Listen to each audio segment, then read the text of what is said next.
5500 कुन अल अराजी की खरीदारी के केस में इमरान खान की बहन के खिलाफ तहकीकात शुरू। महकमा एंटी करप्शन ने साबिक वजीर आज़म इमरान खान की बहन उज़्मा खान के खिलाफ तहकीकात का आगाज़ कर दिया।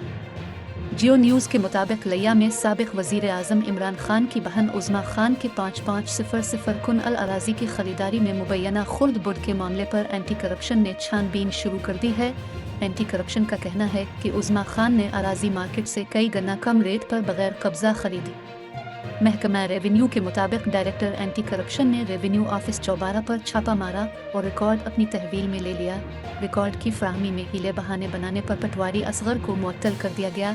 तहसीलदार के मुताबिक उज़्मा खान ने अराजी इंतकालात अपने और खावंद अहद मजीद के नाम दर्ज कराए।